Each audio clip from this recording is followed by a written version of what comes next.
Voy a grabar en esta computadora. Recording in progress. Muy bien. Y entonces hoy tengo el enorme gusto, el honor y el placer de comenzar un ciclo todo octubre que se va a llamar La Hispanidad. Ya ven que pues se celebra el 12 de octubre, el Día de la Raza, así se llamó durante muchos años, hasta que después pues ya hasta la estatua de Colón quitaron, ¿no? Y pues trataban de Sí. poner por ahí la de una figura que parecía indígena, pero que era una mujercita horrorosa, que por fortuna no la pusieron. Pero luego llegaron las chicas del trapo verde y pusieron ahí una monigota que es abortista y LGTB y todo el relajo este que traen del proyecto 2030 del Foro de Sao Paulo. Pero de todas maneras, reescribir la historia es imposible. Lo único que podemos hacer es descubrir la historia, la verdadera. Por eso este taller se llama La otra historia, la que nunca te han contado. Y entonces, en este mes vamos a tener el enorme placer y el privilegio de compartir con ustedes los 4 grandes tesoros, pero en detalle porque lo único que he hecho en sesiones anteriores es enumerarlos, sin entrar en detalle. Estos enormes 4 tesoros que son la hispanidad, que nos trajeron a América, sobre todo a México, los españoles, comenzando desde luego por Hernán Cortés, son, en primer lugar, la lengua de Cervantes. Nuestra maravillosa lengua, que los entendidos dicen que es la mejor lengua para hablarle a Dios. Mientras que el francés, pues es la langue diplomatique, y el inglés es para la lengua de los negocios, y así como que cada lengua tiene su especialidad. El italiano, la lengua del amore, en fin, pero el castellano es para dirigirnos al Señor, por su sonoridad, su riqueza y otras muchísimas virtudes que tiene nuestra lengua, de la cual platicaremos en su momento. Es el primer gran regalo, tesoro de la hispanidad. El segundo gran tesoro, tal vez más importante que el anterior, es pues nuestra fe, la fe católica, que fue traída por Cortés, porque el primer misionero que pisó esta tierra fue Hernán Cortés. Porque Hernán Cortés se dedicó más a evangelizar a los indígenas, al cacique Gordo, al cacique de Yucatán, al cacique de Zempoala, al mismo Moctezuma, etcétera. Era un gran evangelizador y un gran destructor de ídolos. Pero de ídolos, como lo he contado ya cuando vimos la figura de Cortés, que tenían hasta una costra de sangre de 1 metro de espesor y varios metros de altura, que obviamente al Huitzilopochtli pues no se le ocurrió poner en su pirámide de cartón en el Zócalo, ¿no? Para no evidenciar lo que realmente fue esa subcultura, esa contracultura azteca, que además pues la Beatriz Gutiérrez Mula tiene la terrible mente errónea de confundirla con México, como si los aztecas no hubieran sido más que una de las 500 tribus que vivían en Mesoamérica y que fue aplastada con la guía de Cortés por el resto de las tribus que se rebelaron contra la tiranía azteca.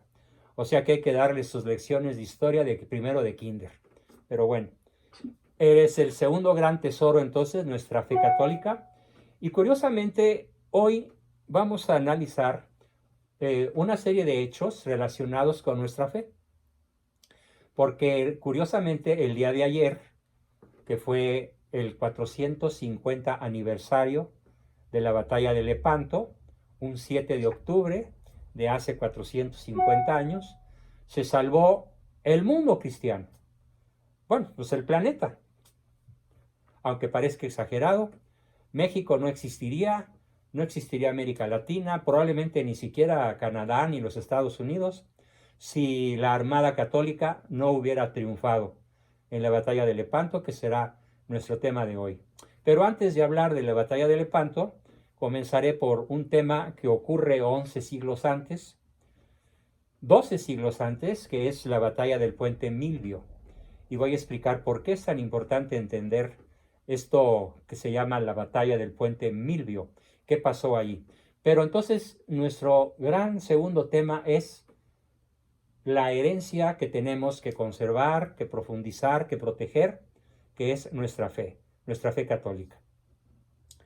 Y posiblemente, ¿por qué no? Podemos extenderla a los cristianos, a los hermanos separados que actúan, viven, piensan y se comportan de buena fe, de buena manera.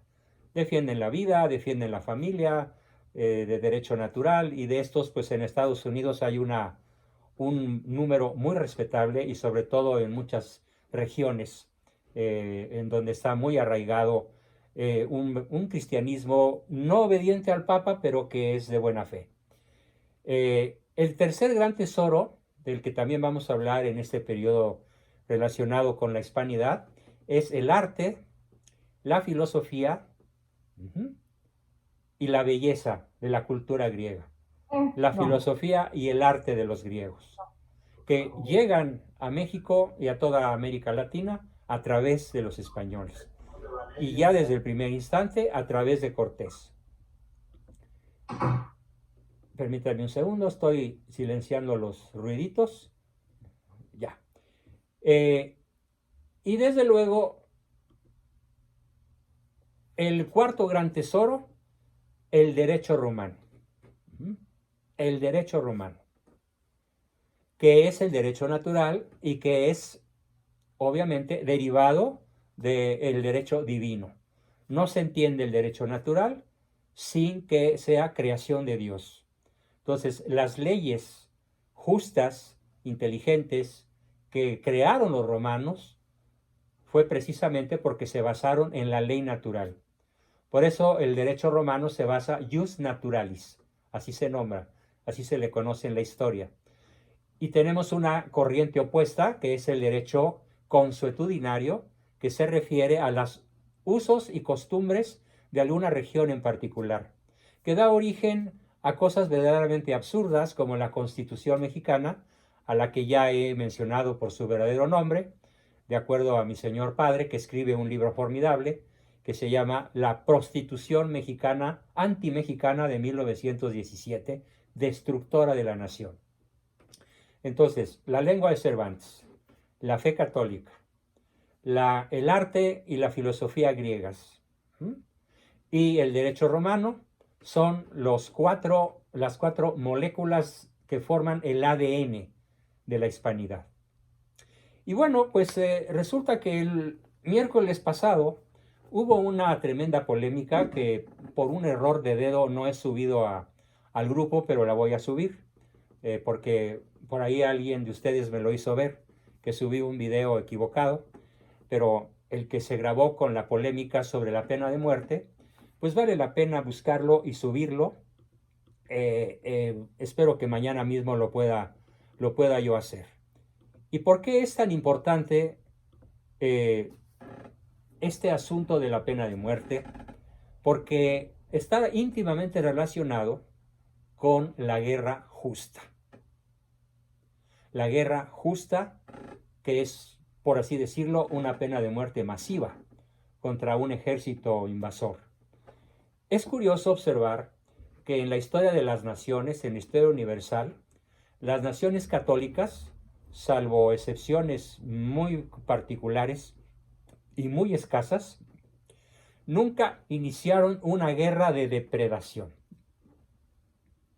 En tanto que las naciones no cristianas, y me refiero desde luego a todo el mundo árabe, me refiero a China, a Japón, a Rusia, a los países protestantes, ¿sí?, son los que han invariablemente iniciado guerras injustas, guerras de invasión, de depredación, de robo de territorio, de masacre de habitantes inocentes, y son precisamente las naciones cristianas, en forma más concreta las naciones católicas, las que han reaccionado con el concepto de guerra justa.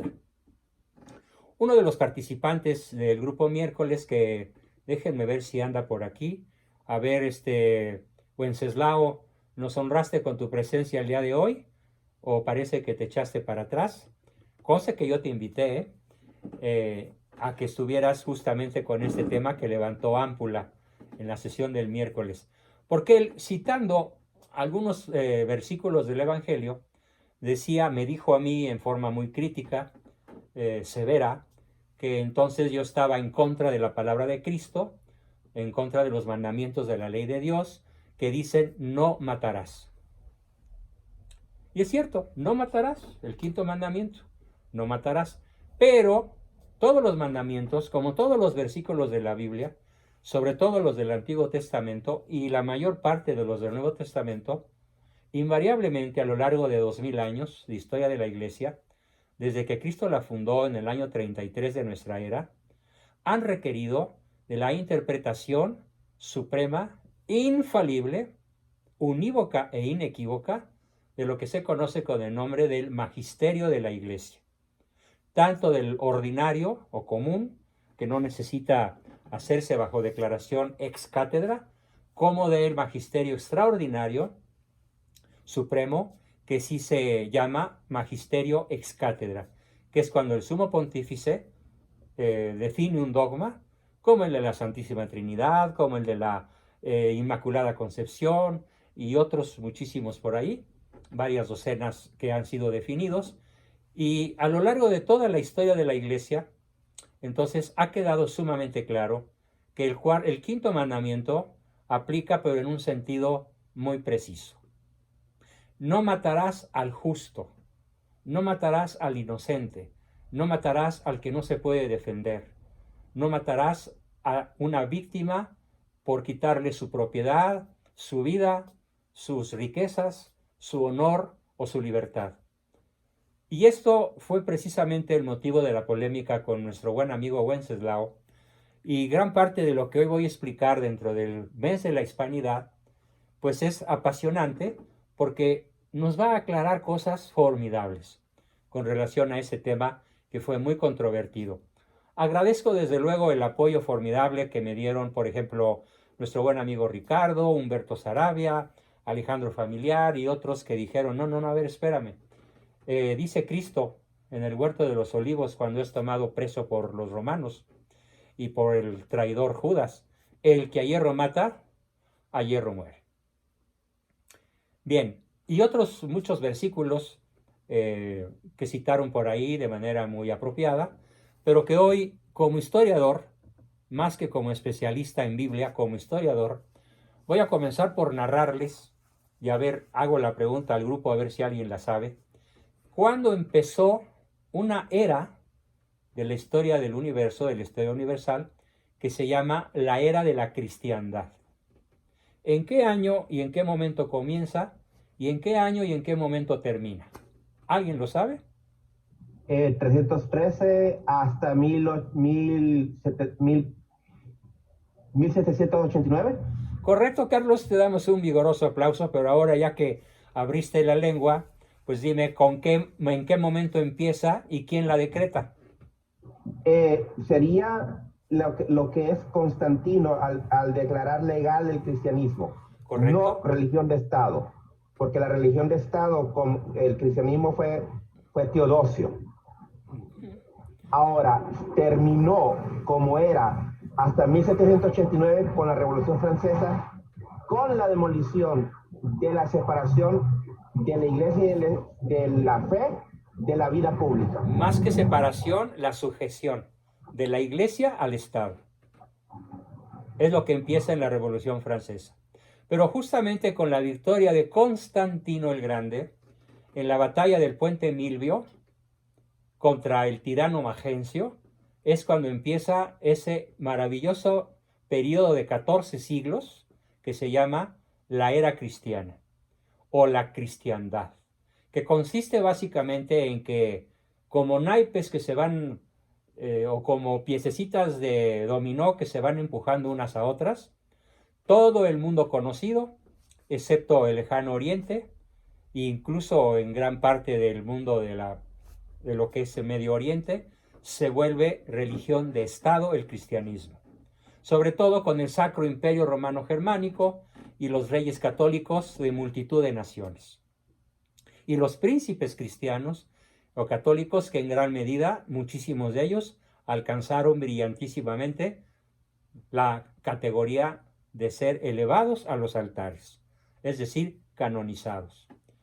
San Enrique de Inglaterra, San Eduardo, Santa Isabel de Hungría, San Fernando de España, San Estanislao de, si mal no recuerdo, de Polonia o de Hungría. En fin, la lista es larga, la voy a buscar, por ahí la tengo y se les voy a proporcionar.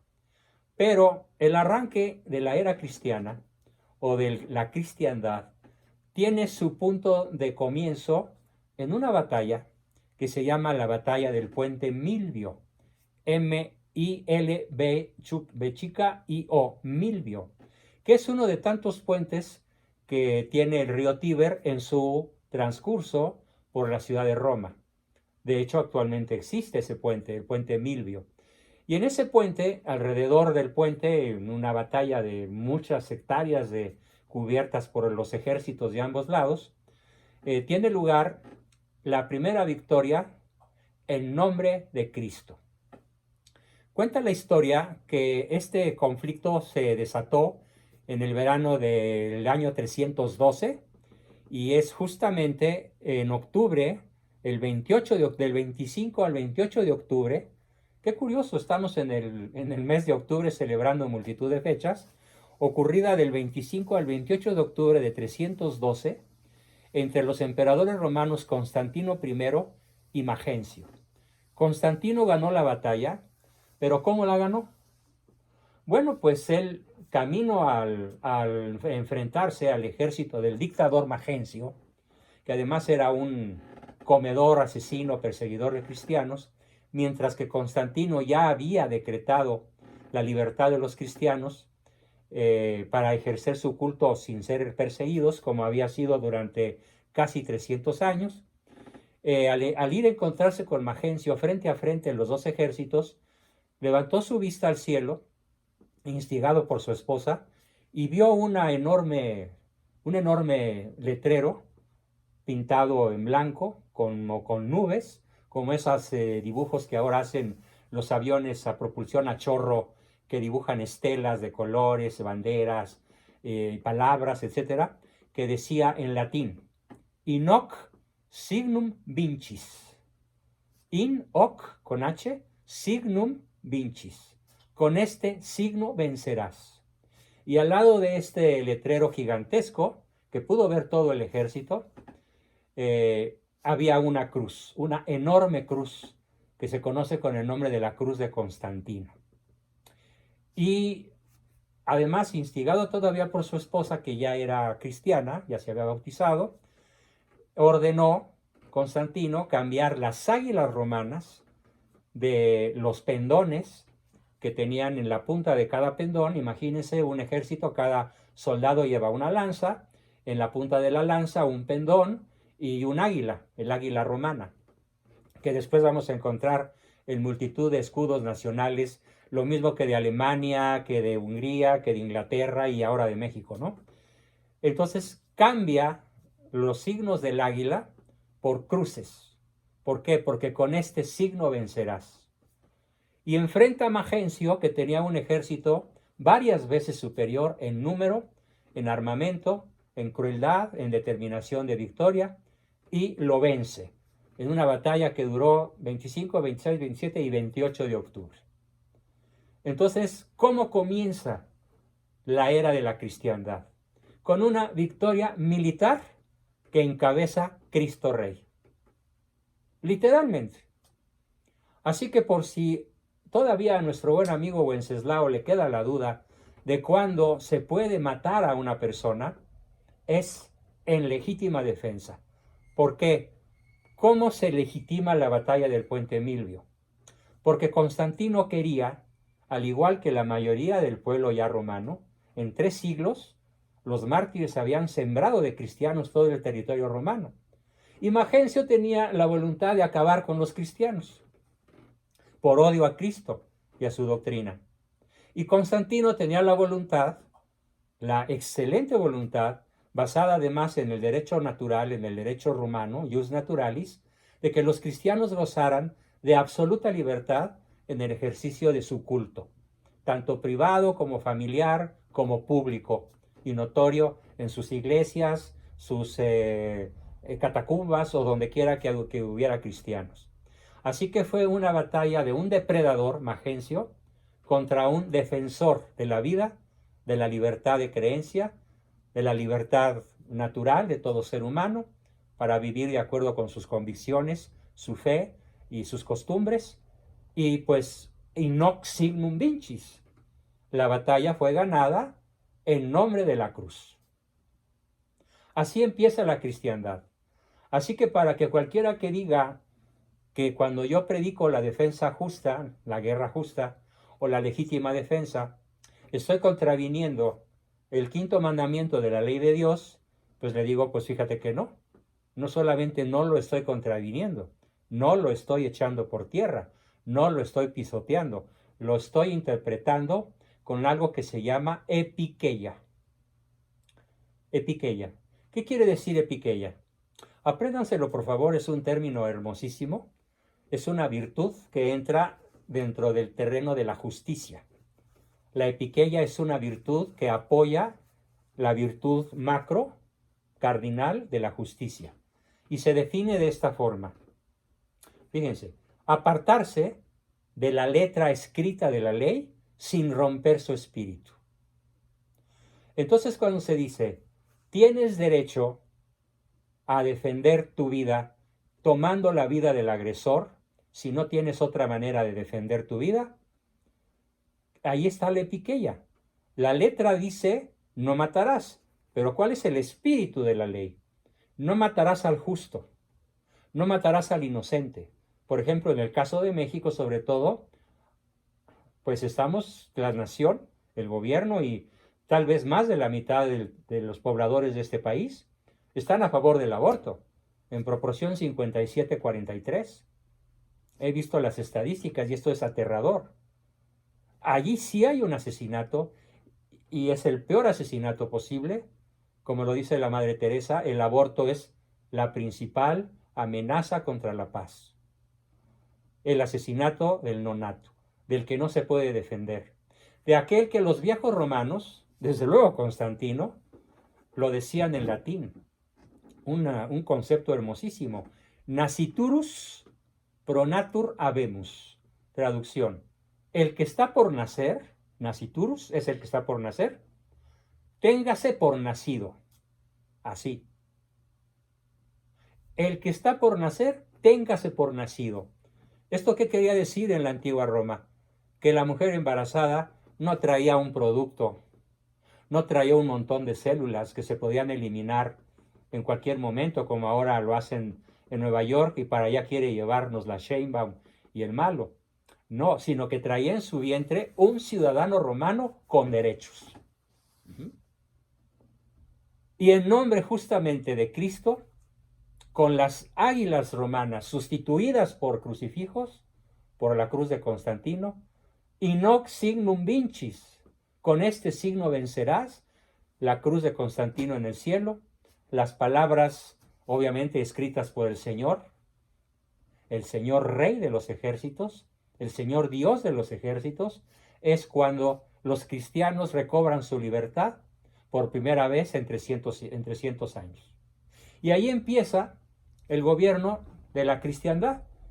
Constantino acaba por convertirse al cristianismo y viene el famosísimo Edicto de Milán, refrendado, protegido por el resto de los emperadores romanos y de los reyes de la mayor parte de Europa, hasta la Revolución Francesa, que justamente tiene como finalidad la destrucción de la fe católica. Ellos dicen la destrucción del altar, la destrucción de la patria, la destrucción de la familia y la destrucción de la vida. Justamente lo que empieza el 14 de julio de 1789 es lo que hoy es la tiranía de la dictadura de la ideología de género, la dictadura del Foro de Sao Paulo, la dictadura del Proyecto 2030, para instalar todas esas cosas que Benedicto XVI, a las que Benedicto XVI se refiere como la última rebelión, la más terrible rebelión de la criatura humana contra su creador para constituirse a sí mismo en una especie de Dios. Bueno, pues ese formidable periodo de 14 siglos, que comienza en el año 308 y termina, perdón, 312 y termina en el año 1789, es lo que conocemos con el nombre de la cristiandad. Y lo que quiero resaltar, sobre todo para los que fueron escépticos o contrarios al derecho a la guerra justa y el derecho a la legítima defensa, y el derecho a la pena de muerte, que es derecho a la legítima defensa por parte del Estado para defender a sus ciudadanos inocentes de los criminales que por ahí andan sueltos, matando en este caso a 100 mexicanos diarios en promedio. Ah, pero ¿qué tal? El peje les manda abrazos y no balazos. En vez de meterlos a la cárcel y ajusticiarlos conforme al derecho que muy bien conocióse en la humanidad, en la cristiandad, al menos durante esos 14 siglos. Así que entonces resalto pues que la cristiandad comienza con una victoria militar entre un emperador cristiano y un emperador pagano, perseguidor, que odiaba a los cristianos. Más demostración de la legitimidad de la guerra justa y la pena de muerte no puedo dar, al menos desde el punto de vista histórico. Bien, al rato, pues sobre este punto pueden hacerme diversas preguntas. Por fortuna, el que quiera más información detallada, Wikipedia, curiosamente, trae bastante información valiosa. En Google encontré muchísima información. Entren a su navegador Google, pongan Batalla del Puente Milvio, o pongan Constantino I, o la batalla de Magencio contra Constantino, y van a encontrar páginas y páginas de información verdaderamente interesantísima. En resumidas cuentas, la cristiandad empieza pues en el plano militar, e inmediatamente en el plano político, e inmediatamente en el plano de las libertades fundamentales del Imperio Romano, que se extendió a todo el mundo conocido, y que fue justamente lo que España trajo a América, y particularmente a México. Por esa razón, Cortés declaró la guerra al canibalismo, a la antropofagia, a los sacrificios humanos, a la guerra florida, depredadora que los aztecas hacían, exclusivamente para engordar a los prisioneros, comérselos y sacrificarlos. Así que resulta verdaderamente patético que la Beatriz Gutiérrez Mula esté proclamando que los españoles que llegaron vinieron a esclavizarnos, a robarnos, a masacrarnos y a robarse las riquezas de los mexicanos, cuando los mexicanos ni siquiera existíamos, porque apenas el primer mexicano estaba en el vientre de la Malinche y se llamaba Martín Cortés, o ya tenía unos mesecitos de nacido. México no existía, pues. ¿Cómo comienza México? Con una guerra justa, que da como resultado, como lo dicen Vasconcelos, Carlos Alvear Acevedo, José Fuentes Mares, Salvador Abascal y todos los historiadores no alineados, comienza con la liberación de los indígenas sometidos al yugo depredador de los aztecas, en nombre de Cristo. Ahí tenemos dos argumentos formidables. Pero por si fuera poco, resulta que ahora, en este mes de octubre, tenemos otra celebración formidable, que es la batalla de Lepanto. ¿Qué les tengo que platicar sobre la batalla de Lepanto? Bueno, pues hay un artículo que les recomiendo, de hecho, por ahí ya lo mandé a algunos grupos. Si alguien no lo tiene, por favor, mándeme un mensaje para compartírselo, pero hasta donde mi memoria no me falla, está tanto en varios, como en lunes, como en miércoles. Pero si alguien no tiene acceso porque haya sido un error mío de memoria, le doy un clic y se los hago llegar. El artículo se llama, está escrito por la hermana María de la Sagesse Sequeiros. María de la Sagesse quiere decir María de la Sabiduría. Sagesse es sabiduría en francés. María de la Sagesse Sequeiros, no Siqueiros, como el soquete este que pintarrajea muros con monigotes espantosos, igual que Diego Rivera. No, Sequeiros con E. Es una formidable historiadora que nos cuenta en su artículo Lepanto, entre la vergüenza y la gloria. ¿Por qué entre la vergüenza y la gloria? Bueno, pues ahorita que les cuente van a entender con mucha facilidad por qué ella narra o describe esta batalla con este título tan atractivo. Lepanto entre la vergüenza y la gloria. Bueno, primero hay que platicar del Islam. ¿Qué es el Islam? El Islam, traducido al español, por si alguien no lo conoce, se traduce como esclavo de Alá. Islam significa esclavo de Alá. Y el Islam, a ver, les voy a poner un ejemplo. ¿Cuál sería el principal dogma de fe en el mundo católico? Bueno, pues digamos que la Santísima Trinidad. Dios es uno y trino. Dogma que no destruye la inteligencia humana, pero que sí la supera. Porque cuando Santo Tomás de Aquino intentaba comprender el misterio de la Santísima Trinidad, paseándose por una playa, se le apareció un chamaquito de 8 o 10 años que hacía un hoyito en la arena y con una conchita corría a la orilla del mar y echaba agua en el hoyito. Y el santo le preguntó que qué hacía. Y el niñito le contestó que quería meter todo el agua del mar en aquel hoyito hecho en la arena. Y el santo se rió de él y pues a lo mejor le dijo estúpido o débil mental o algo. Y el niñito le contestó, pues más estúpido eres tú que pretendes meter en tu cabeza el dogma de la Santísima Trinidad. Y desapareció. Bueno, pues imaginémonos que el dogma equivalente en el mundo islámico es que todo musulmán que muera matando a un cristiano se va derechito al paraíso. Y de inmediato lo esperan 74, ni una más ni una menos, huríes. Las huríes son, según ellos, mujeres bellísimas que tal vez traen sombrero, lentes y guarache, echadas al mundo en cueros, y el musulmán que muere matando a un cristiano tendrá el privilegio de entrar al cielo de Alá, al paraíso de Alá, y hacer el amor con 74 vírgenes por todo el tiempo que se le antoje. Por esa razón, bueno, ustedes acaban de ver las noticias de hoy. Al menos 50 muertos en Afganistán.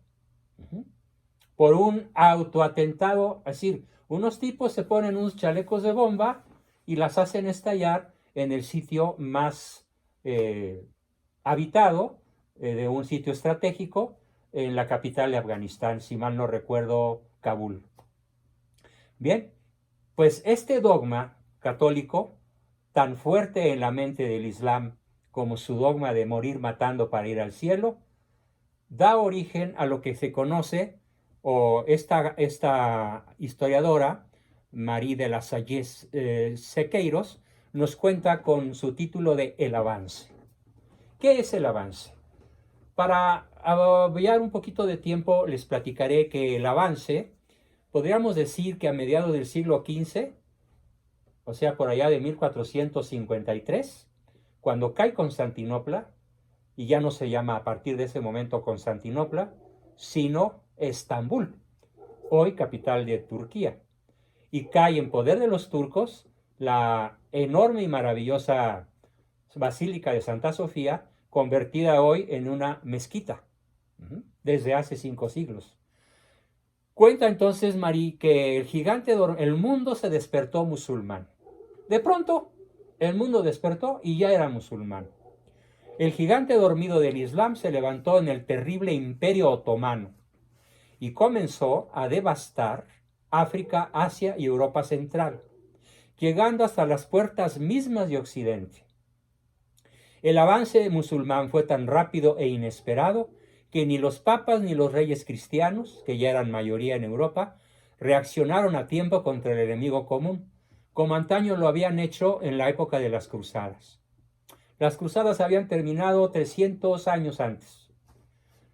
En 1453, pues, lo acabo de decir, Mohammed II se apoderó de la capital del cristiano imperio romano de Oriente, Constantinopla, hoy Estambul, transformando la Basílica de Santa Sofía en gran mezquita, lo que volvió a ser Erdogan, el presidente turco, en el año 2020, hace un año.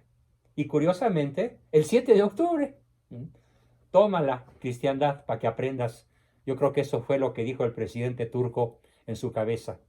10 años después de la toma de Constantinopla, hoy Estambul, capital de Turquía, cayeron Bulgaria, enterita Bulgaria, cayó Serbia, enterita, cayó la capital de Yugoslavia, Belgrado, y cayó Croacia.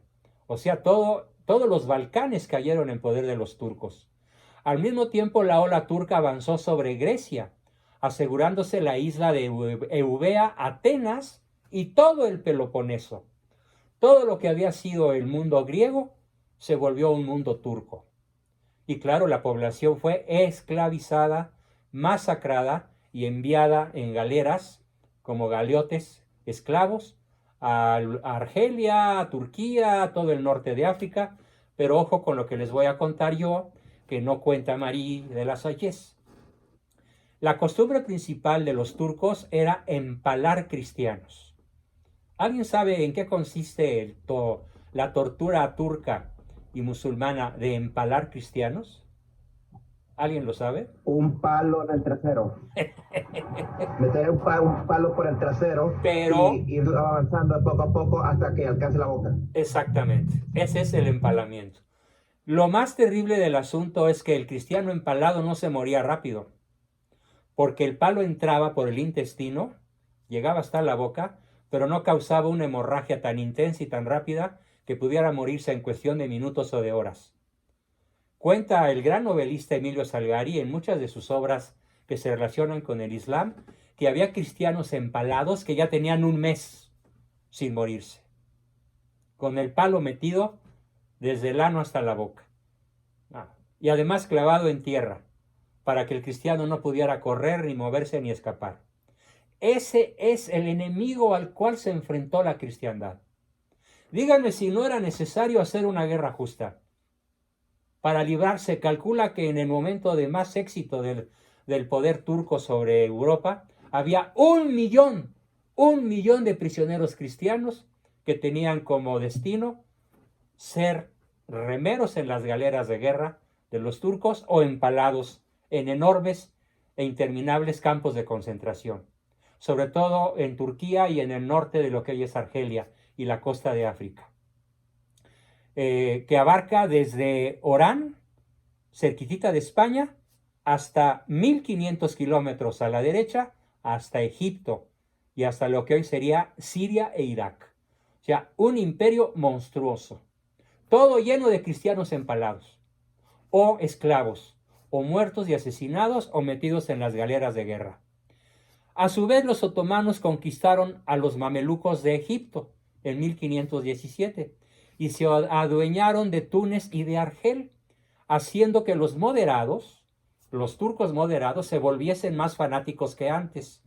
Así avanzaron sobre Palestina, la actual Palestina, donde está Tel Aviv, donde está Israel, y Arabia, donde está Dubái, donde están los Emiratos Árabes Unidos, lo que es propiamente el Reino de Arabia, y hoy pues la principal zona turística y petrolera del mundo, sobre todo Dubái. 2 años después de conquistar Egipto, se lanzaron contra el corazón de Europa Central, contra Belgrado, una hermosísima ciudad que estuvo, bueno, en lo que antes se llamaba Yugoslavia, que luego de varios intentos cayó bajo el poder otomano. Lo mismo pasó en multitud de islas en el Mediterráneo.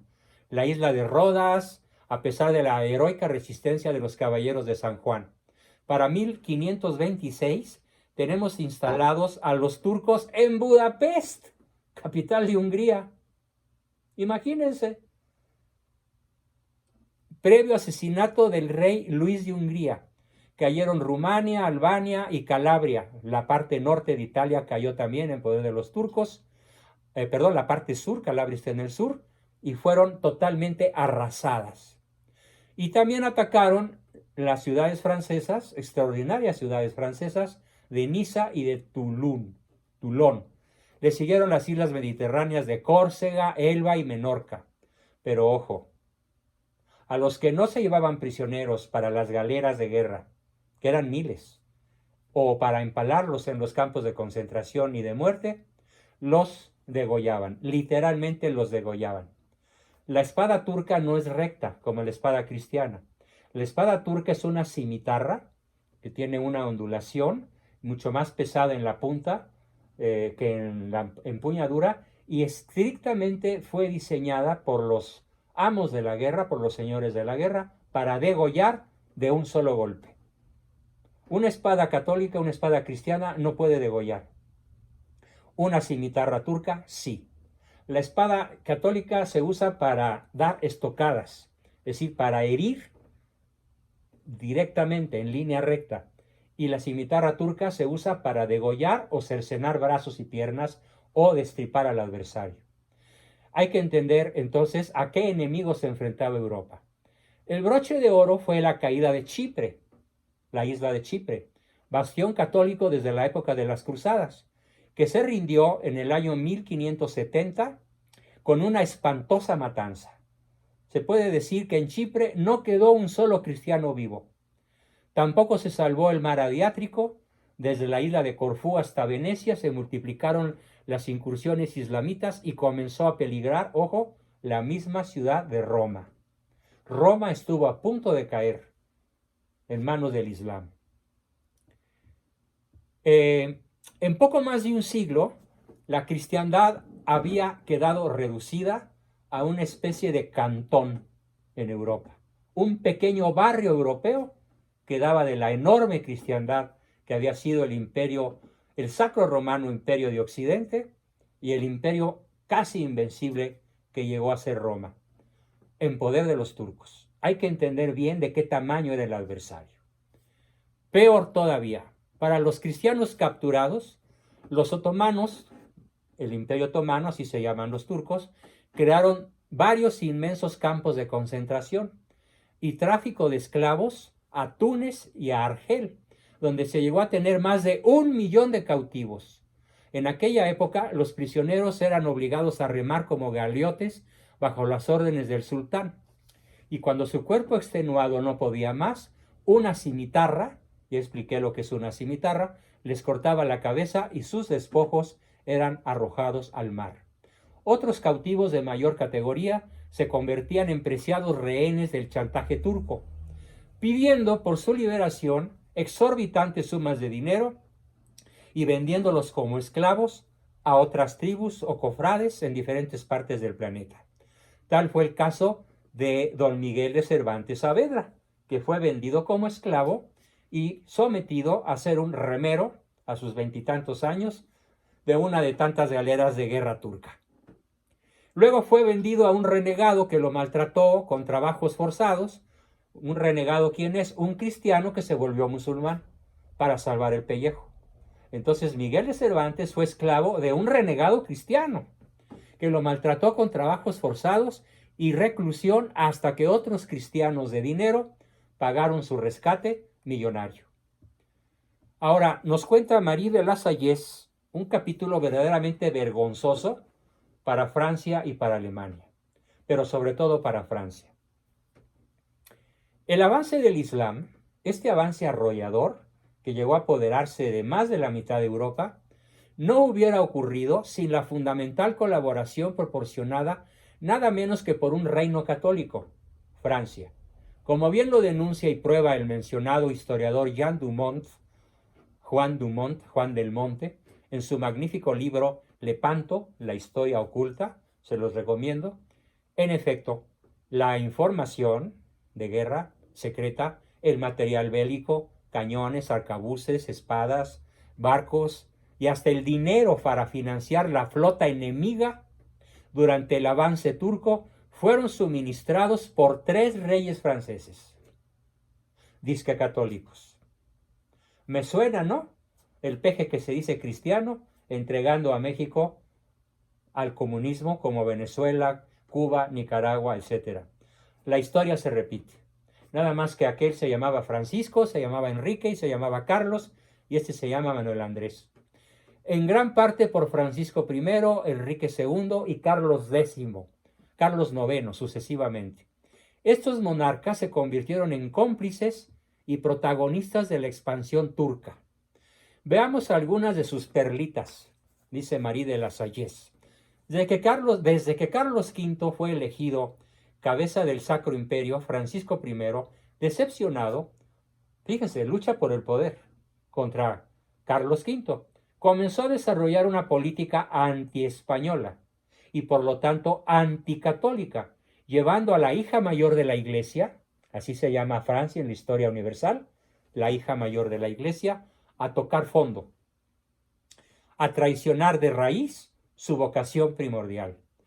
Para empezar, a partir de 1520, mientras Cortés andaba desembarcando por acá en lo que sería México, el rey francés alentó cuanta sublevación turca o árabe o mora se produjo en suelo español, a pesar de que ya había sido reconquistada España por los reyes católicos, pasando luego a mayores, con el establecimiento de una alianza militar y económica ofensiva entre Francia y el mundo turco contra la cristiandad. La historia se repite. Morena contra el catolicismo mexicano.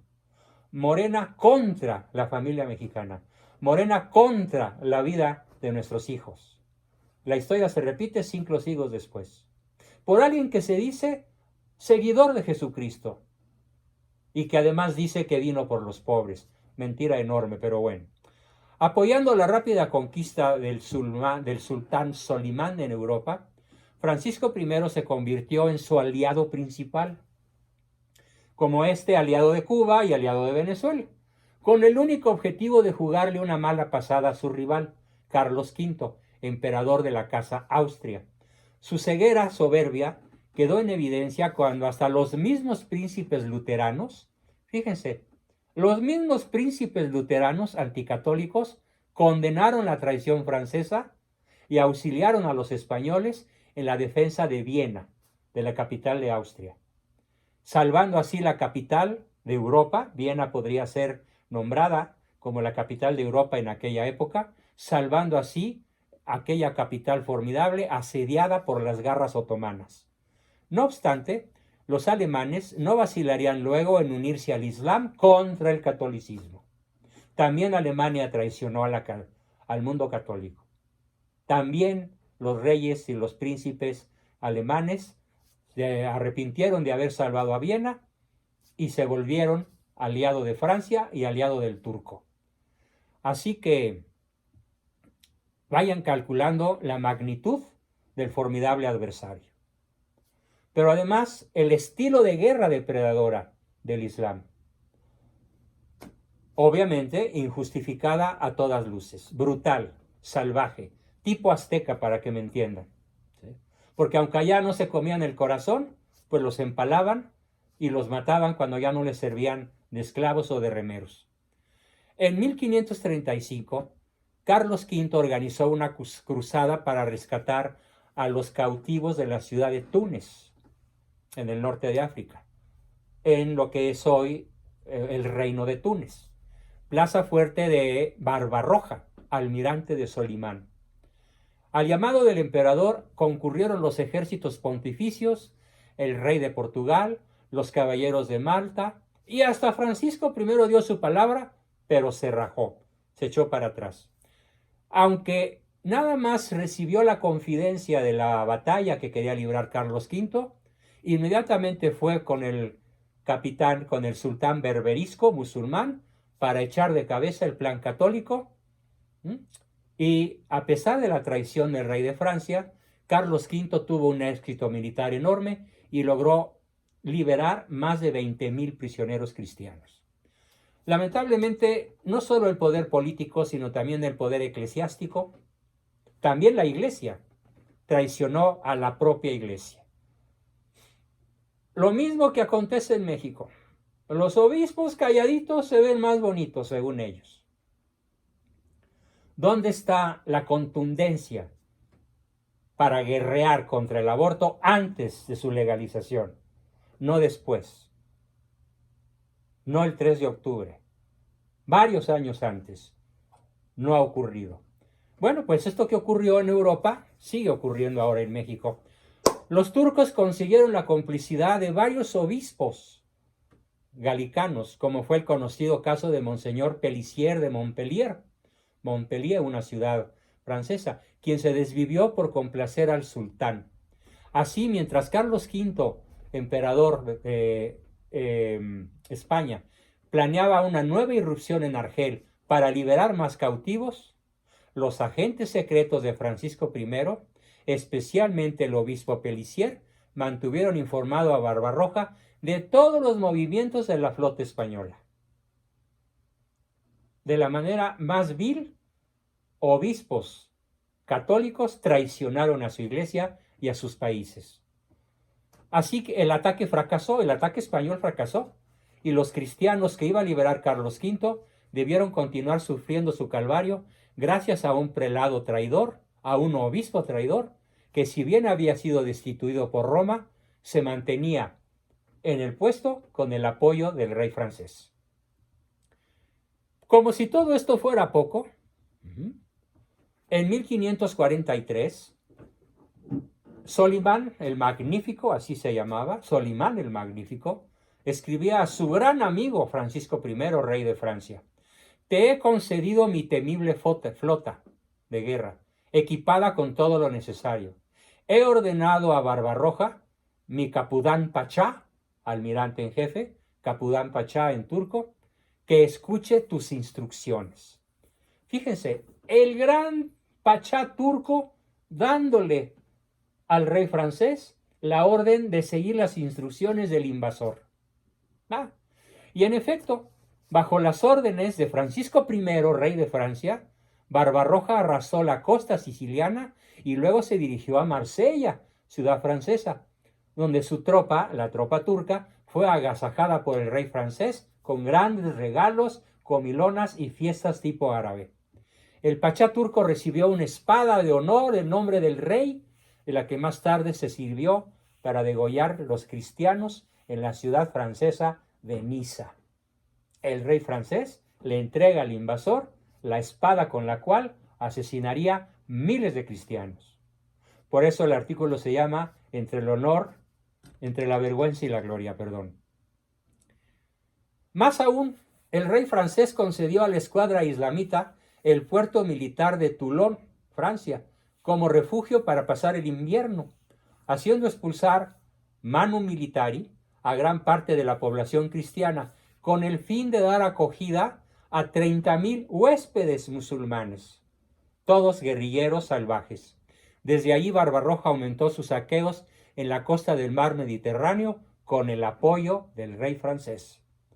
Cuando la situación se volvió escandalosa y las protestas de los mismos habitantes de Francia se tornaron violentas en el puerto de Toulon, Francisco I se asustó y se vio obligado a comprar la retirada de Barbarroja y de su ejército. Pero, ¿qué creen? No le resultó nada fácil, ya que el pachá era un especialista en chantaje y puso un alto precio a su partida. Le pidió al rey francés 800,000 escudos de oro. Estamos hablando de toneladas de oro puro. Este oro sobrepasaba con mucho el valor de lo que se quería liberar. El rey terminó prisionero de su propia trampa, acabó desembolsando hasta el último escudo de oro.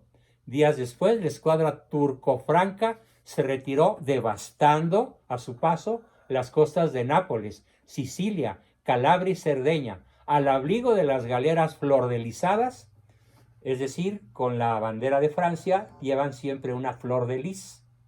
A eso se refiere la bandera flordelizada, cargadas de cristianos cautivos. Quiero que se imaginen ahorita un ejército francés invadiendo Italia y matando cristianos, matando católicos, que además son sus primos, sus hermanos, sus tíos, sus abuelos, sus sobrinos o sus nietos, porque toda Europa está hecha un masacote de familiares. Pues eso pasó en esa época. Y cuando llegaron a Constantinopla cargados de cristianos cautivos, Solimán, el emperador turco, los recibió a los franceses como verdaderos héroes. Además, pues llegaron con la enorme carga de oro que le habían quitado a Francisco I. Para la Europa cristiana, la alianza franco-islamista fue un escándalo mayúsculo. En una declaración oficial, los protestantes de la Dieta de Espira expresaron su rechazo a aquella traición. Los protestantes. El rey de Francia es tan enemigo de la cristiandad como los propios turcos. Y hasta Enrique VIII se solidarizó con Carlos V, renovando viejas alianzas. El tirano inglés, aquel que mandó matar a varias de sus esposas y que se convirtió en el azote de Europa católica, aun ese rey malvado, perverso, se solidarizó con la cristiandad. Luego de la muerte del rey francés, Francisco I, Enrique II, hijo de Francisco I, continuó con la política traidora de su padre, entregando en 1552 material bélico, material de guerra, a los berberiscos de Argel. Los berberiscos, hasta donde mis largas lecturas de adolescente y de joven me hacen recordar, los berberiscos de Argel eran los más crueles de todo el imperio musulmán, con el fin de realizar operaciones navales conjuntas contra Nápoles, Italia, la misma Francia y todo lo que se pudiera. La intención del nuevo rey francés, Enrique II, era neutralizar a España e impedir, fíjense qué cosa más increíble, el Concilio de Trento. Impedir que se pudiese celebrar el Concilio de Trento, que es uno de los concilios más importantes en la historia de la cristiandad, cuya participación ya había prohibido los jefes del obispo del Concilio de Trento, ya se había prohibido la participación de los obispos franceses porque eran una nación traidora. Sin embargo, la realidad se impuso y, asustado por el desastre de sus tropas en San Quintín, que es una de las grandes victorias de Carlos V, el rey francés recapacitó, dejando atrás finalmente la alianza con los turcos. Pero el daño ya estaba hecho. Y viene un tercer rey traidor, con la asunción de Carlos IX en el 1568. Vamos a hacer cuentas. El avance musulmán empieza a fines del siglo XV y dura más de un siglo ya. 100 años de depredación sin que Europa fuera capaz de defenderse. La Europa católica. Digo, cuando menos a escala de eficiencia y eficacia. Una que otra victoria, pero de todas maneras el avance turco era imparable. En este marco de derrota tras derrota fue enviado a Constantinopla el obispo de Dax, Monseñor Noailles, se escribe, para tratar con el sultán Selim II, quien llegó a firmar un acuerdo franco-turco, ojo, para atacar el alma de la cristiandad, Roma.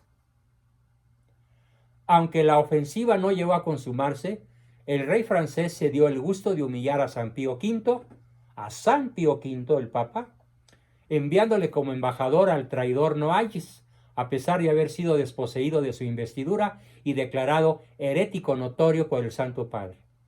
Como bien apunta el historiador Dumont, el turquismo y el galicalismo protestante siempre fueron consubstanciales en su odio contra el catolicismo, cristalizado en el contubernio de Francia y el Islam y con la complicidad de numerosos príncipes protestantes. Este es el enemigo al cual se va a enfrentar la Liga Católica.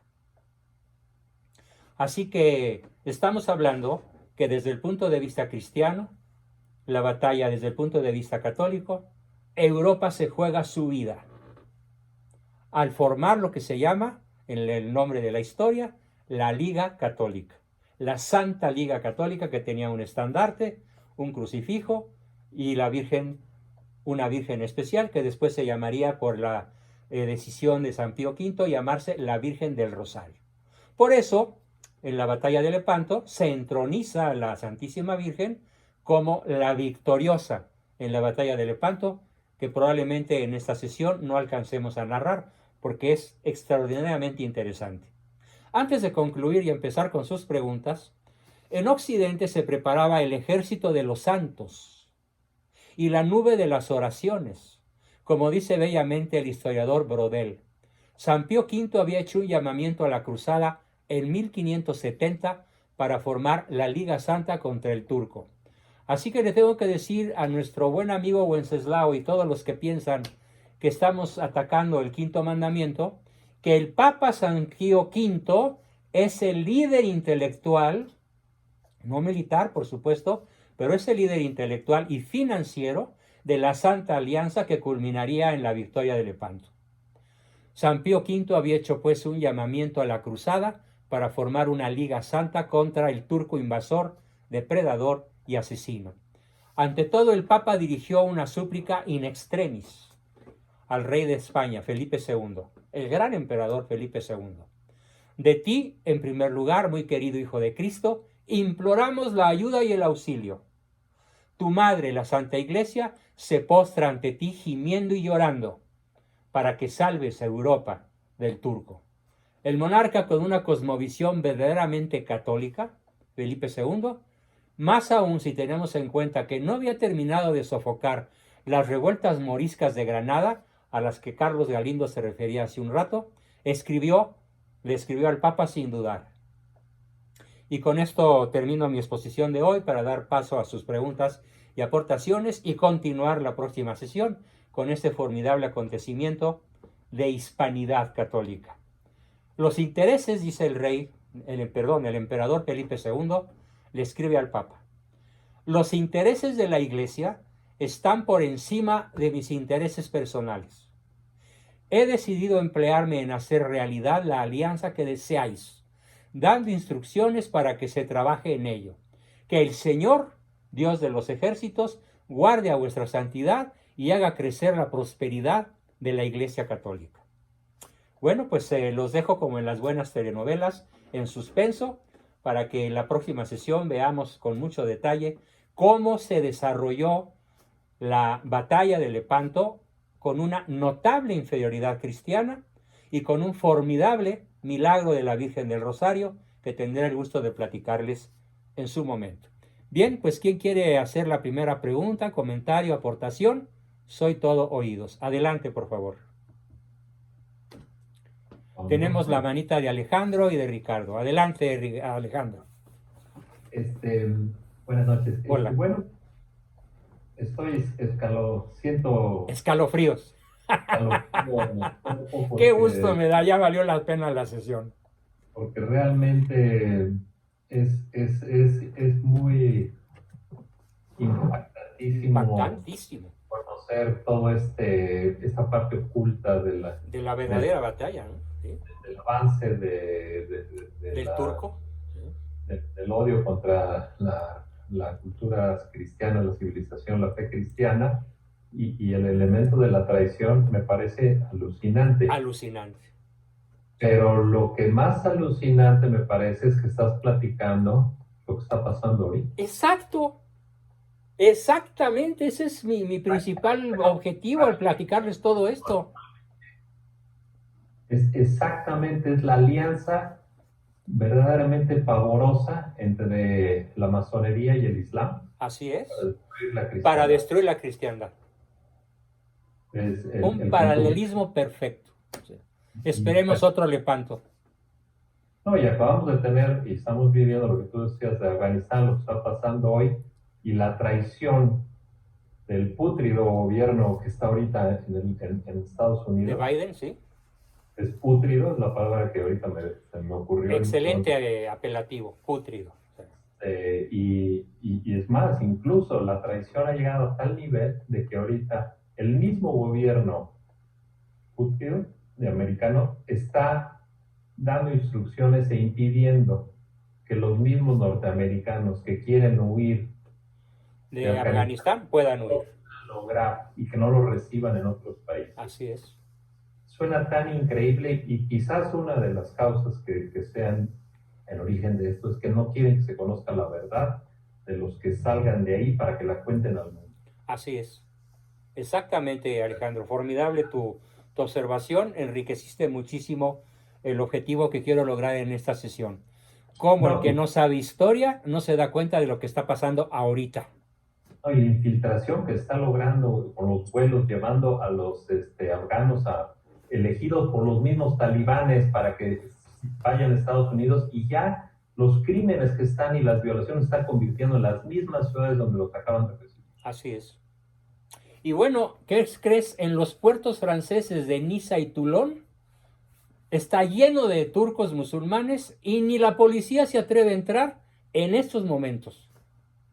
¿no? A las 6 de la mañana de Francia, platicado por amigos míos muy queridos que en estos momentos están en París, me lo platicaron a través de uno de sus hijos, al que hoy vi vía Zoom, que no puede la policía entrar a los barrios, a muchísimos barrios de Niza y Tulum, que ya están en poder de los musulmanes. Además, con la famosa invasión silenciosa, en donde cada familia musulmana tiene hasta 6 hijos y las familias católicas 0.9. Ni siquiera uno. En toda Europa.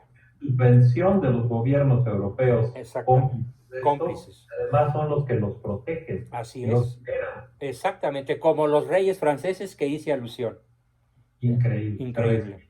Historia. Pues la oración del rosario, ya veremos cómo en detalle, es el Santo Rosario el que logra la victoria en Lepanto. Por eso estamos celebrando el mes del Santo Rosario. ¿Bien? Mi querido Ricardo, si quieres, tú, luego Oliva y luego Carlos Galindo. Adelante, Ricardo. Precisamente, esta destrucción del cristianismo que inició Francia por puros intereses políticos fue lo que le llevó a sufrir 200 años después de la última gran alianza, la Revolución Francesa. Exacto. Y la destrucción del cristianismo al interior. Sí. Como dato, el Islam siempre ha sido una religión básicamente destructora.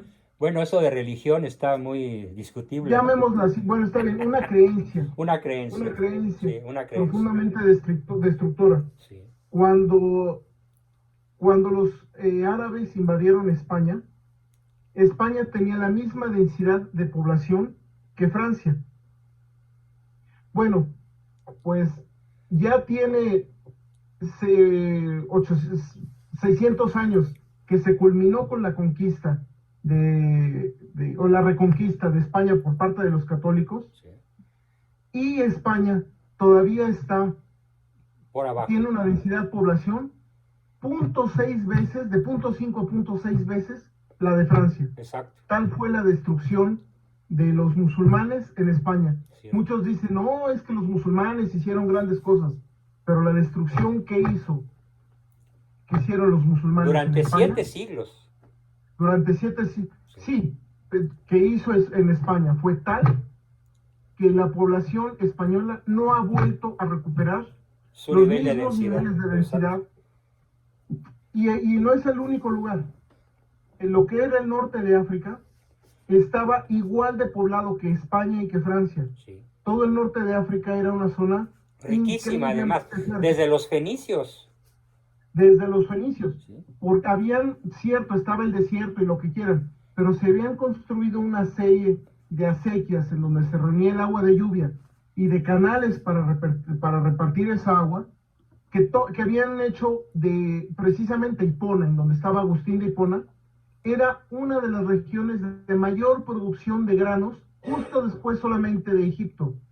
Y después de la entrada de los musulmanes a toda esa zona, el norte de África no ha vuelto a producir, no ha vuelto a llegar a esos niveles de producción, ni siquiera ahora.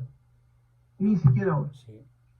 Entonces, es una creencia básicamente de destrucción. El único momento glorioso fue cuando el Islam se encontró con la cultura grecorromana, y entonces floreció durante casi 200 años. Pero vino de nuevo el integrismo y se combatió toda la cultura grecolatina que habían encontrado, sí. Y fueron perseguidos Avicena, Averroes y todos. Los grandes genios musulmanes. Los grandes genios musulmanes fueron perseguidos y fueron destruidos todos los reyes que habían querido retomar esa cultura. Así es. Y desde entonces el Islam no ha producido absolutamente nada. Ningún beneficio para la humanidad, como lo dice el Papa Ratzinger en su discurso en Ratisbona. ¿Acaso el Islam ha producido algo bueno? Y se le tiraron a la yugular al Papa. Nada más esos 2 primeros siglos, en donde se encontraron con la cultura grecolatina, produjeron.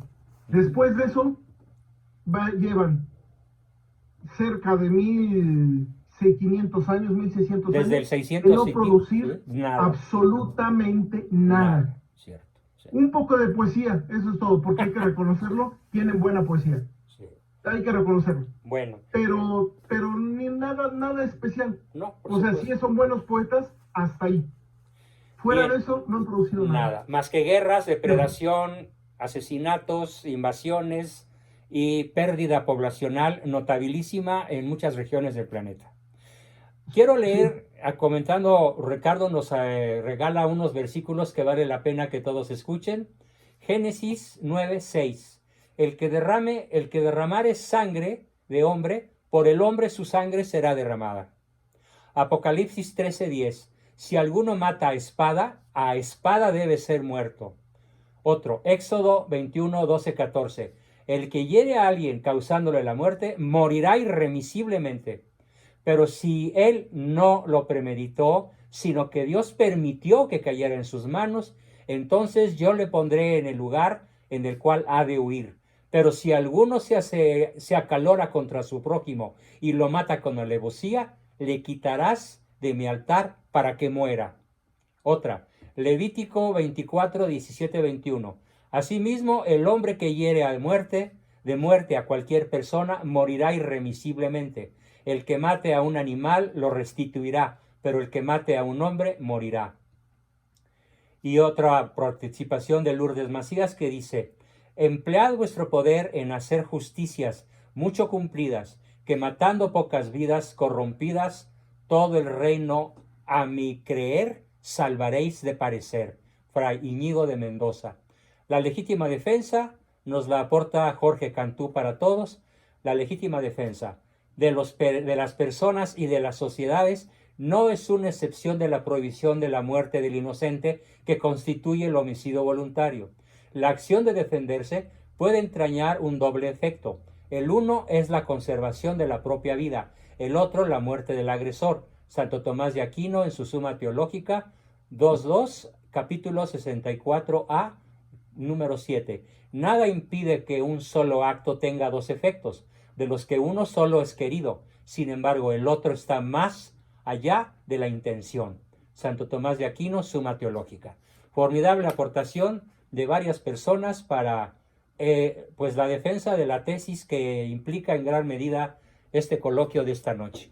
Bien, tenemos a Oliva, por favor, te escuchamos con mucho gusto, mi querida Oliva. ¿Qué nos tienes que decir? Sí, profesor, buenas noches, compañeros. Profesor, tengo un inquietud para la guerra de Lepanto. Sí, la batalla. Religiosa. La batalla. La batalla, perdón. En esa ocasión había, sabemos que es una imagen de la Virgen María, pero estaba la imagen de Nuestra Señora de Guadalupe. Así es, en el mástil de la galera principal estaba la imagen de la Virgen de Guadalupe. Sí, pero también a lo que me refiero, también estaba la imagen de María Auxiliadora.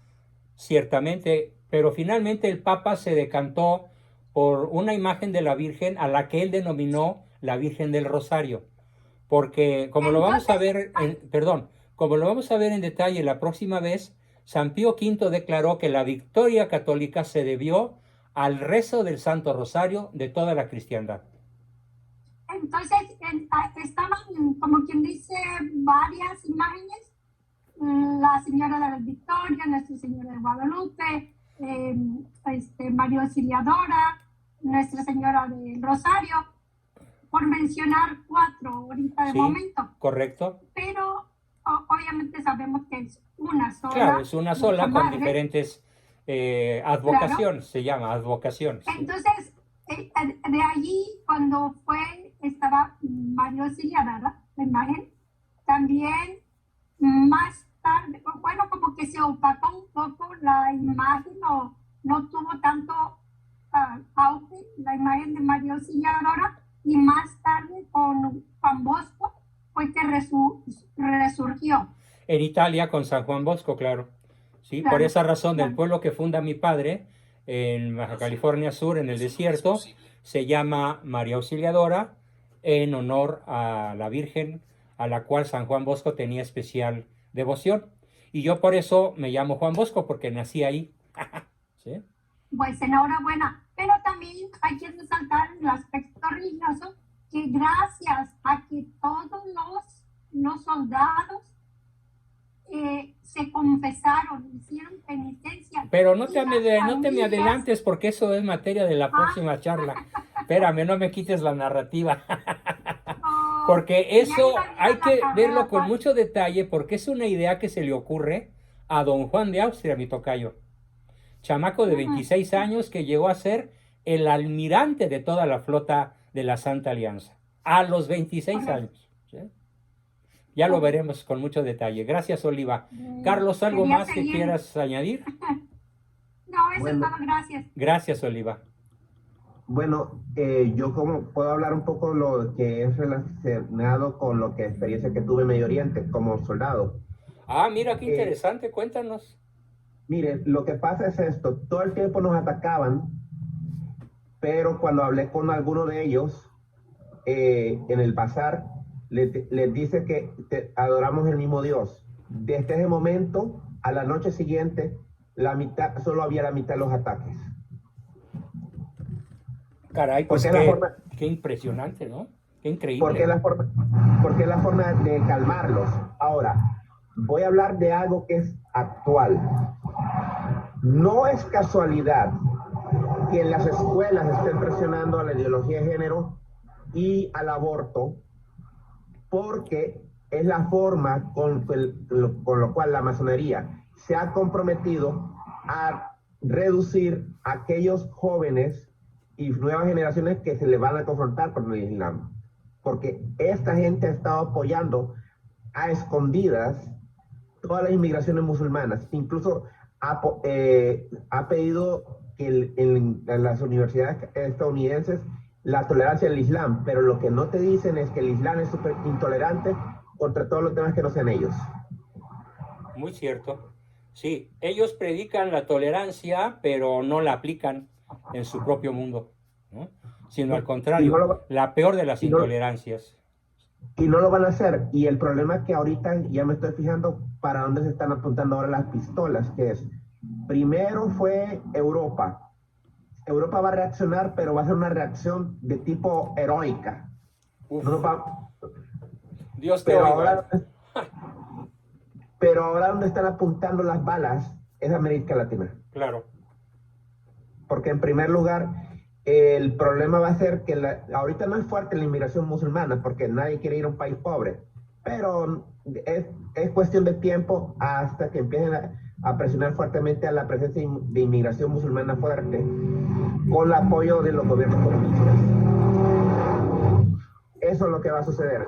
Y al mismo tiempo, presionando la Agenda 2030. Bien, cierto. Correctísimo. Pues gracias por tu aportación, Carlos, y qué experiencia tan interesante, qué argumento tan poderoso les diste para que bajaran los ataques a la mitad, como dices, ¿no? Muy bien, ¿quién más quiere preguntar, aportar, decir cómo se siente? A ver, manita de Lourdes Méndez, adelante, Lulú, y luego Alicia Chávez. Prende tu micrófono.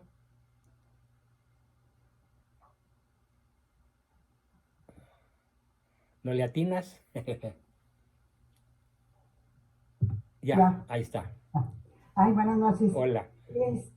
¿Por qué razón los musulmanes están contra los cristianos? ¿De dónde viene esa...? Desde su fundación por Mahoma. Mahoma tenía esposas de 12 y de 10 años, y todas las que quería. Era un violador profesional. Pero además padecía una enfermedad que se llama personalidad psicopática, que tiene 5 rasgos esenciales, voy a decir 5 de 16. Claro, si me escucha algún maometano va a querer venirme a dar una cimatarra en mi cuello, ¿no? Pero, sorry, de algo se tiene uno que morir. El psicópata Mahoma, fundador de la secta musulmana, dijo que se le apareció el arcángel San Gabriel. ¿Sí? Y por cierto, hay una historia por ahí que les platicaré la próxima vez, referente a una gran piedra que está en la mezquita principal del Islam y que va a tener que ser derribada por Israel para construir el tercer templo de Salomón, que va a marcar el final de los tiempos, según dice el Apocalipsis. Pero entonces, Mahoma era una persona extremadamente inteligente como buen psicópata, extremadamente astuto. Tenía un enorme placer en ver sufrir a los demás, sobre todo mujeres. Ve cómo trata el Islam a la mujer, ¿sí? O sea, la mujer en el Islam es un cero a la izquierda, ¿sí? Sí. Porque si estuviera a la derecha tendría valor, ¿no? No, Claro. está a la izquierda, ¿sí? La mujer es un objeto para tener hijos, pero no es la compañera de vida. Claro, hay algunos países islámicos que se han occidentalizado, como Dubái, por ejemplo, Emiratos Árabes Unidos, donde vemos mujeres vestidas como en Occidente, pero son pocas. La inmensa mayoría son artículos de lujo. Otro rasgo de psicópata es que le gusta hacer la guerra de depredación. Es decir, el psicópata, cuando no es una persona poderosa, es un depredador en su familia, de sus hijos, viola a sus hijas, utiliza a sus hijos, los vende, los comercia, los cambia por beneficios. Ese es el psicópata. Y generalmente en el mundo actual usa corbata, cuello blanco y traje de marca, y zapatos Louis Vuitton, y pulsera de oro, y automóviles BMW para arriba, ¿no? Es el psicópata. Y imagínate a Mahoma con ese poder que convenció. Además, otro cuarto rasgo del psicópata es una extraordinaria capacidad de oratoria, una extraordinaria capacidad para convencer a los demás, pero ¿cómo crees? A base de manipulaciones y mentiras. Entonces Mahoma les prometió el cielo de Alá a los que murieran matando cristianos. Y así fue como desde el año 600, a ver, alguien que sepa la fecha exacta, Ricardo, Carlos, yo no me acuerdo, 670 y tantos, 690 y tantos, por ahí así. 640. 640 después de Cristo, surge el Islam bajo esas 5 premisas, ¿sí? La mujer como un objeto, la inteligencia para hacer la guerra de depredación, para mentir, para engañar, para engatusar, para apoderarse de cuanta riqueza ajena se pudiera. Así surgió el Islam. Por eso yo no le llamo religión, le llamo creencia, es una creencia, ¿sí? Y desgraciadamente creció tanto a base de depredación que actualmente en el planeta Tierra tenemos 1.800 millones de islámicos. Hay más islámicos que cristianos en el planeta Tierra. Terrible. Y además todos ellos se consideran guerreros de Alá. Los que se estrellaron contra las Torres Gemelas en Nueva York, que obviamente fueron contratados por el mismo Deep State gringo, eso no fue una idea musulmana, fue una idea del Deep State masónico.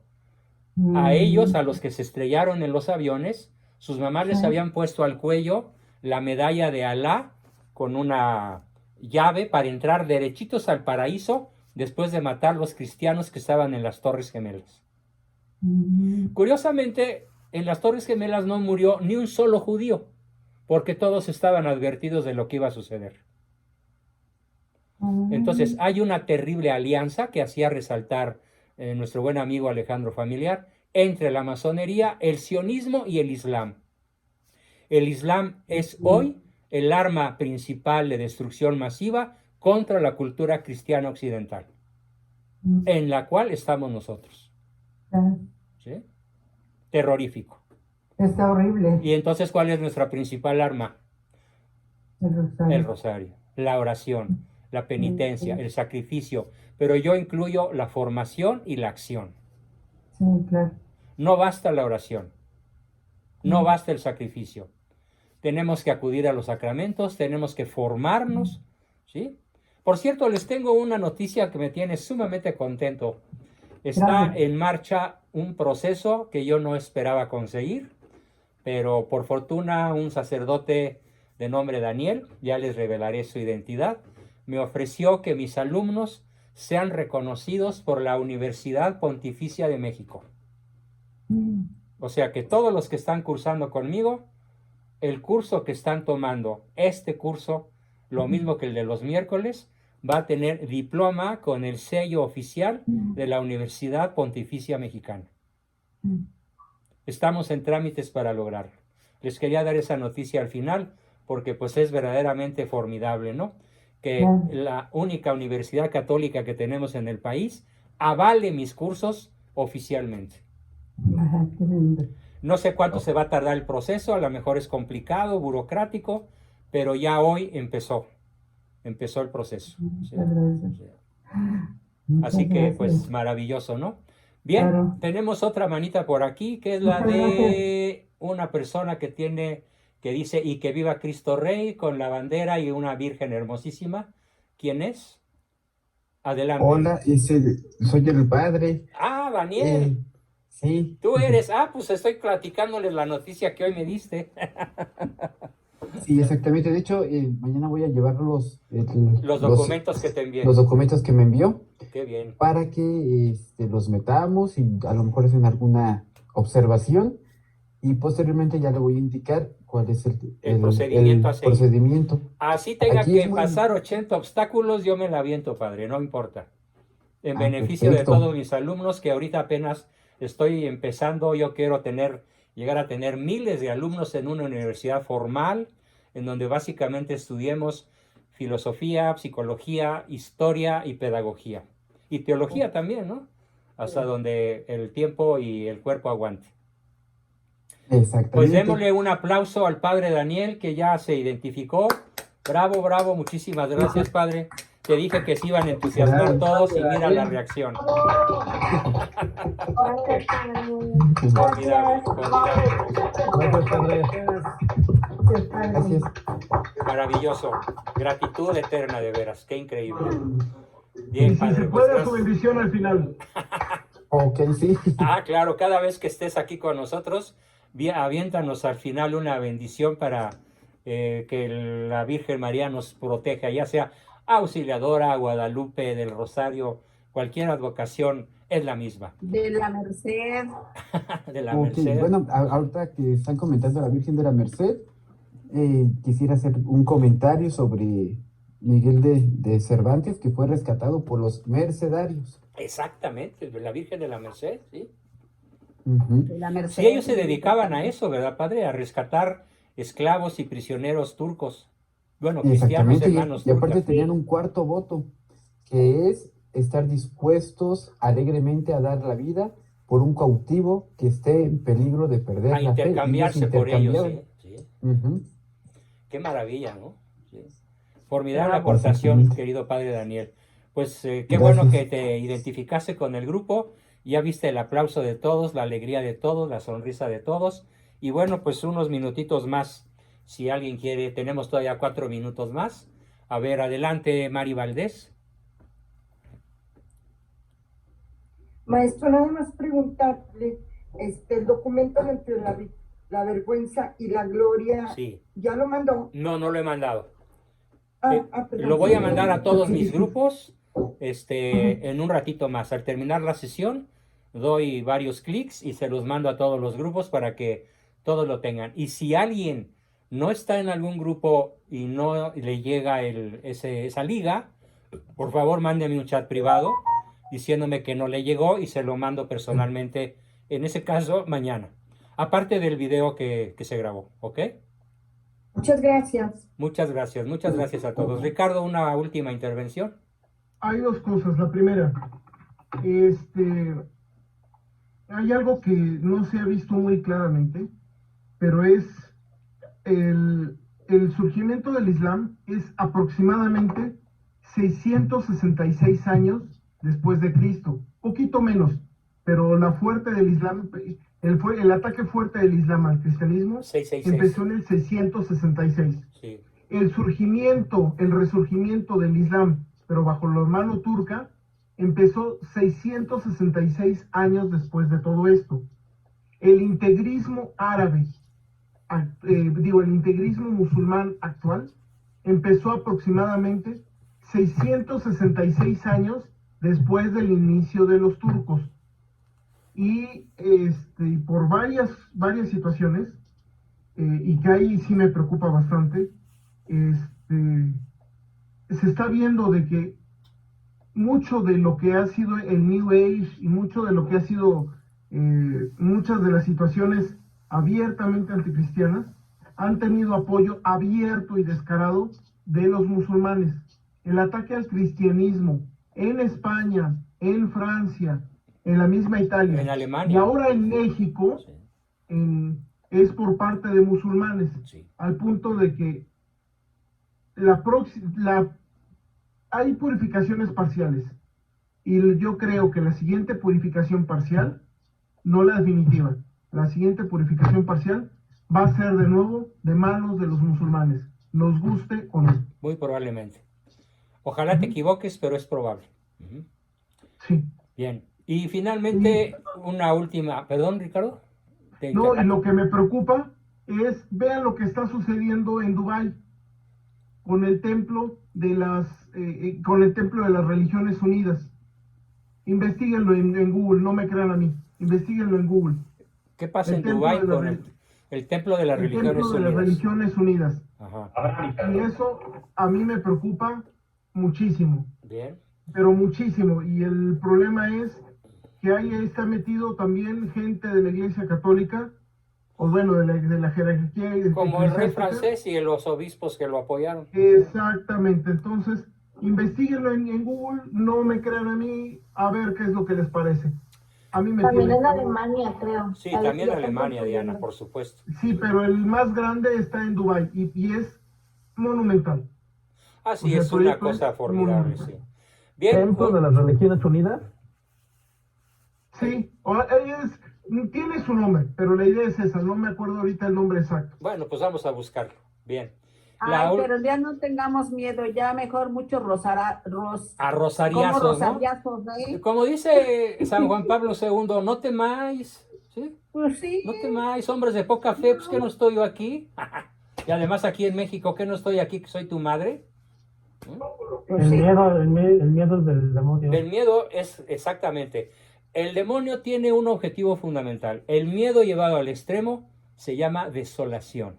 Desolación. Desolación. Sí, no queremos Y a eso nos desolación, quieren llevar, claro. incluso católicos que todos los días se dedican a espantarnos con Ay, cuentos sí, catastrofistas. sí, ya.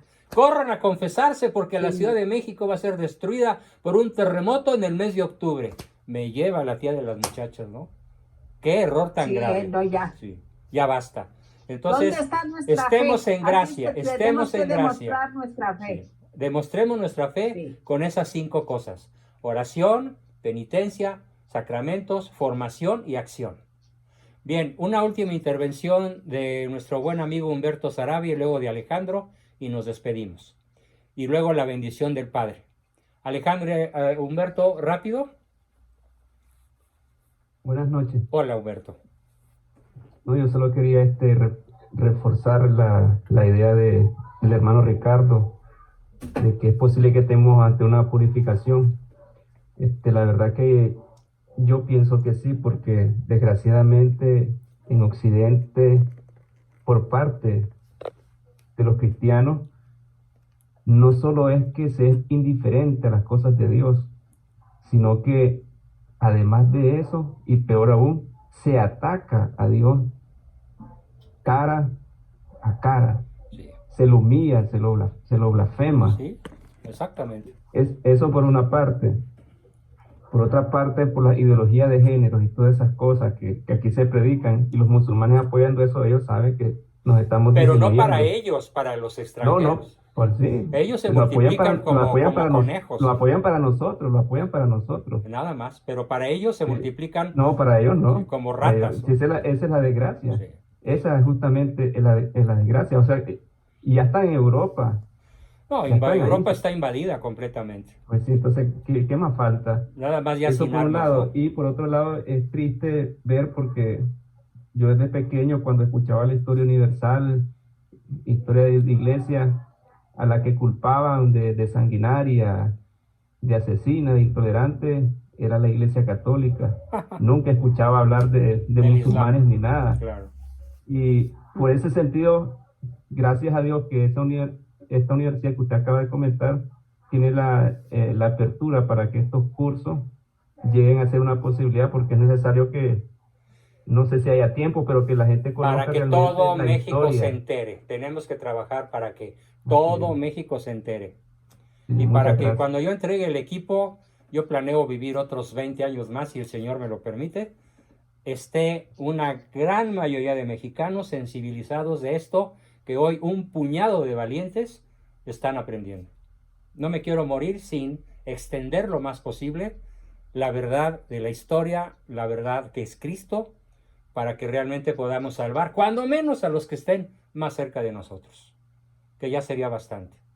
Bien, padre, perdón, Alejandro, y luego el padre que nos dé la bendición. Tu último comentario, Alex.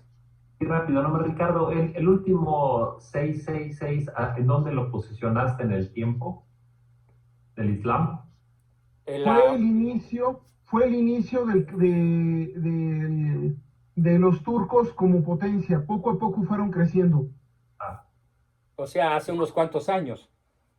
Sí, o sea, el primero fue en el nacimiento del Islam como potencia. Cuando se expande. El segundo fue la caída con de los Constantinopla. turcos. Sí, con los turcos. Sí.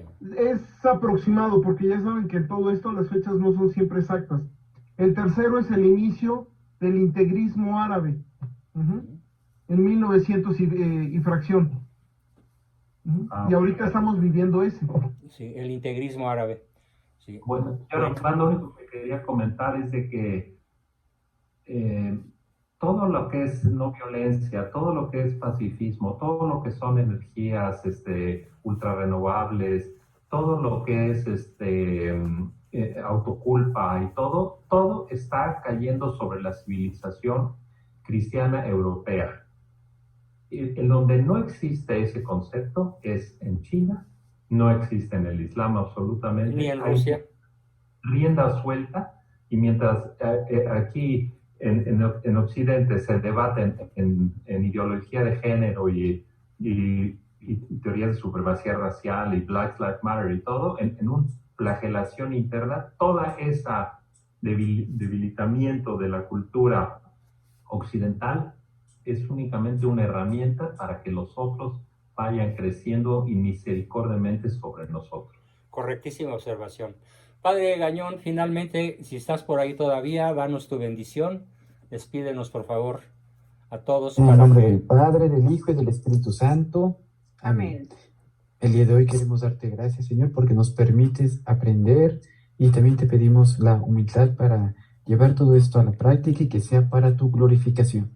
Y la bendición de Dios omnipotente, del Padre, y del Hijo y del Espíritu Santo descienda sobre cada uno de ustedes y los acompañe para siempre.